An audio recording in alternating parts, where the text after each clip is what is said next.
کہ تو نے جو آج ان مسکین غریب بچیوں کے ساتھ نیکی کی بغیر کسی واقعیت بغیر کسی تعلق کے، تو میں یہ چاہتا ہوں کہ میں تجھے اس کی کوئی اجرت دوں، بدلہ دوں۔ حضرت موسیٰ علیہ السلام نے پوچھا کہ کیا بدلہ دینا چاہتے ہیں؟ فکر مند وہ پہلے بھی تھے، اب حضرت شعیب علیہ السلام نے بھی حضرت موسیٰ کو دیکھا، دل میں سوچا نوجوان ہیں، شریف ہے، اچھا حاجی ہے، لگ رہا ہے کہ پردیسی ہے لیکن چہرہ بتاتا ہے اچھا ہے۔ کہا کہ اجرت یہ ہے کہ میں اپنی ان 2 بیٹیوں میں سے ایک بیٹی کا تجھے رشتہ دیتا ہوں، تیرے نکاح میں دیتا ہوں، پھر تو قبول کر۔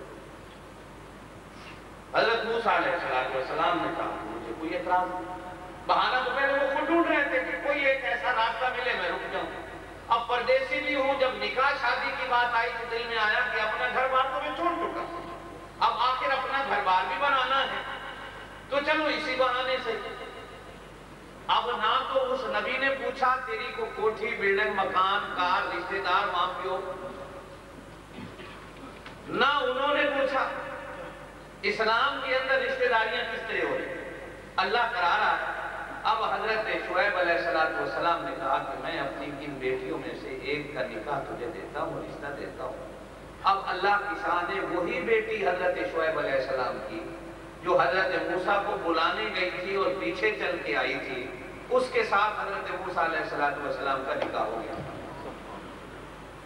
اب حضرت موسیٰ کے پاس تو حق مہر ہے نہیں، اس لیے کہ مسافر بندہ ہے، اور شریعت ہر شریعت کے اندر حق مہر رہا، اور حضرت موسیٰ بھی بہانہ ڈھونڈ رہے تھے کہ میں یہاں رہنے کا کچھ فکر کروں، تو اتنے میں حضرت شعیب علیہ السلام نے خود کہا تیرے پاس تو کچھ ہے نہیں، لیکن یہ بھی ایک طریقہ ہے کہ حق مہر ہوتا ہے، اور تیرے پاس کچھ نہیں تو چلو میں اپنی بیٹی کا حق مہر اپنی طرف سے یہ مقرر کرتا ہوں کہ تو 8 سال تک میرے گھر میں رہے اور میرے گھر کی بکریاں چلیں، یہ حق مہر۔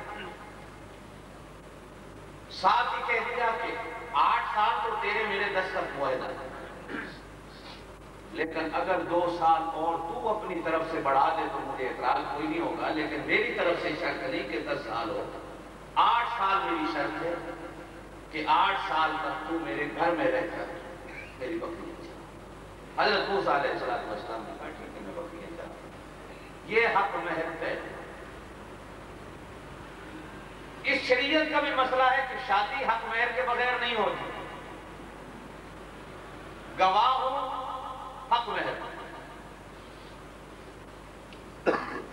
حق مہر اپنی حیثیت کے مطابق، یہ نہیں ہے کہ 5 لاکھ 10 لاکھ تمہاری حیثیت ہے خواہ ضد اور مقابلے میں لکھوا لو، اپنی حیثیت کے مطابق، کسی کی حیثیت 5 روپے کی ہے کسی کی 10 کی ہے اتنی لکھوا لو۔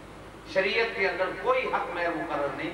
یہ جو آج کل آپ اور میں دیہاتوں میں مسئلہ بنائیں گے کہ 32 روپے ہوتے ہیں، یہ شریعت کا حق مہر ہے، یہ پتہ نہیں لوگوں نے مولویوں نے کہاں سے مسئلہ نکالا ہوا ہے، کہیں قرآن حدیث میں اپنی حیثیت ہے، قرآن میں کہتا ہے جتنا دے سکتے۔ ایک آدمی آیا، اس نے کہا یا رسول اللہ میرے پاس تو اتنا بھی نہیں۔ حضور علیہ السلام نے فرمایا اچھا ایسا کر تو قرآن کا حافظ ہے کہا دیا، فرمایا وہ آخری 10 صورتیں بیوی کو قرآن کی یاد کرا دی ہو تیرا یہی حق ہے۔ ایک اور صحابی آیا یا رسول اللہ میں تو حافظ بھی نہیں، حضور نے فرمایا تیرے گھر 2 کھجوروں کے درخت تو ہیں نا، کہا جی ہیں، فرمایا اللہ کے رسول نے ایسی کر دی 1 کلو کھجورہ یہ دے حوالے کر دیں یہی حق ہے۔ حق مہر کبھی کبھی شریعت میں اس طرح بھی رکھے جائے، شریعت کے اندر کوئی حد مقرر نہیں۔